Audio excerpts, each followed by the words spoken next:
Hello everyone, welcome to my new channel filming my life. গত মাসে আমরা একটা বিয়ে বাড়ি অ্যাটেন্ড করেছিলাম, তো সেটারই একটা ছোট্ট ব্লগ তোমাদের সাথে শেয়ার করব। যদিও এটা গত মাসের ব্লগ বলাটা ভুল হবে, কারণ অলরেডি 2025 সাল পড়ে গেছে, আর আমরা যে বিয়ে বাড়িটায় গেছিলাম সেটা ছিল 2024-এর ডিসেম্বর মাসের 10 তারিখ। ডিসেম্বরের 10 তারিখ বিয়ে হলেও আমরা বিয়েটা অ্যাটেন্ড করতে পারিনি। আমরা বিয়ের পরের দিন 11 তারিখ এখান থেকে রওনা হই এবং পৌঁছাতে পৌঁছাতে প্রায় রাত হয়ে যায়। তাই আমরা পরের দিন রিসেপশনটা খুব ভালো মতো এনজয় করি এবং সেটাই আমরা অ্যাটেন্ড করি। তো আমি এখানে প্রায় অনেক বছর পর হাতে মেহেন্দি পরি। সকালে ব্রেকফাস্ট কমপ্লিট করে আমি আর মা রওনা হই। এবার বাবা আমাদের সাথে যেতে পারেনি, বাবার একটা পার্সোনাল কাজে বাবা আটকে পড়েছিল। তবুও বাবা আমাদের ধুবুলিয়া পর্যন্ত পৌঁছে দেয়। আমি, মা ধুবুলিয়া পর্যন্ত যাই এবং ধুবুলিয়াতে আমার বড় মামা এবং মামি আমাদের জন্য অপেক্ষা করছিল। তারপর ধুবুলিয়াতে পৌঁছে আমরা একটা প্রাইভেট গাড়ি করে ধুবুলিয়া থেকে কৃষ্ণনগর স্টেশন পর্যন্ত যাই।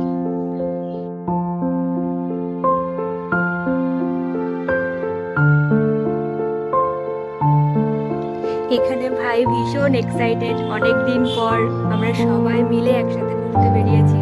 তাই ভাই ভীষণ এক্সাইটেড, সাথে আমিও ভীষণ এক্সাইটেড ছিলাম, কারণ আমার বরাবরই এদের সবার সাথে ঘুরতে যেতে ভীষণ ভালো লাগে। আমি সেটা প্রেফারও করি, আমি ফ্যামিলির সাথে ঘুরতে যাওয়াটা বেশি প্রেফার করি, আমার ভীষণ ভালো লাগে।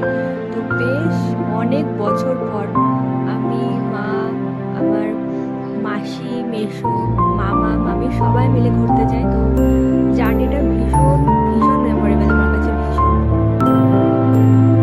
আমার মনা, মানে আমি আমার মাসিকে মনা বলে ডাকি, তাই বারবার মাসি কথাটা বলতে আমার খুব অকওয়ার্ড লাগছে। যাই হোক, আমার মনা এবং আমার বোন কৃষ্ণনগর থেকে আমাদের সাথে ট্রেনে করে আমাদের সাথে নৈহাটি পর্যন্ত আসে এবং নৈহাটিতে মেসো আমাদের জন্য ওয়েট করছিল।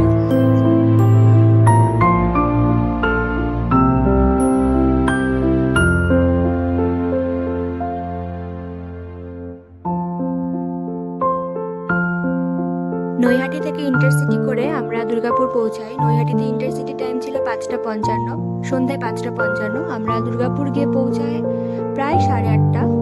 আর এই যে তোমরা সবাই দেখতে পাচ্ছ, আমরা দুর্গাপুর পৌঁছে গিয়েছি। ভেবেছিলাম দুর্গাপুরে খুব একটা শীত থাকবে না, কিন্তু 8:30টার সময় আমরা যখন রাত্রেবেলা নামি তখন আমাদের প্রত্যেকের ভীষণ খারাপ অবস্থা, কারণ খুব শীত লাগছিল, খুব ঠান্ডা পড়েছিল দুর্গাপুরে। তাই আমরা সবাই ভাবছিলাম যে এখানে আশেপাশে কোনো চা বা কফির কোনো দোকান থাকলে ভীষণ ভালো হয়। ভাগ্যবশত একটা কফির দোকান খোলা ছিল, কারণ খোলা থাকবে এটা আমরা এক্সপেক্ট করিনি, কারণ আমি ভেবেছিলাম এত বড় জায়গা, এত বড় স্টেশন হয়তো খুব ভিড় থাকবে, কিন্তু একদমই ফাঁকা ছিল, কোনো লোকজন ছিল না, আর একটা দুটো স্টল ছিল। সেখান থেকে আমরা সবাই মিলে কফি খাই। এতটা ঠান্ডা পড়েছিল যে চা না বা কফি কিছু না হলে আমাদের একেবারেই চলছিল না।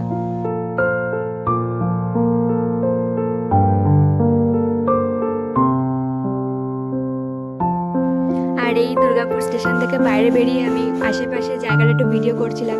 আমি প্রায় অনেক বছর আগে বাবা এবং মায়ের সাথে এসেছিলাম।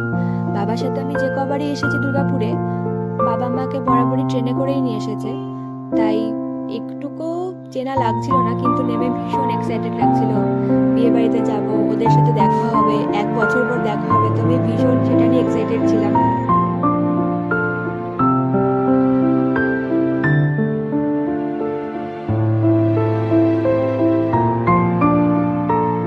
ওদের বাড়ি পৌঁছে ভিডিওটা করা সম্ভব হয়নি, কারণ পৌঁছাতে পৌঁছাতে আমাদের প্রচুর রাত হয়ে গেছিল। আর ওদের বাড়িতে পৌঁছে সবাই বললো খাওয়া দাওয়া কমপ্লিট করে নিতে। খাওয়া দাওয়া কমপ্লিট করে আমরা পাশে একটা লজে চলে আসি রাতে থাকার জন্য। আর এই যে সেই লজটা, এখানে অলরেডি ডেকোরেশন হয়ে গেছে, আর এখানে কালকে রিসেপশনের অনুষ্ঠানটা হবে।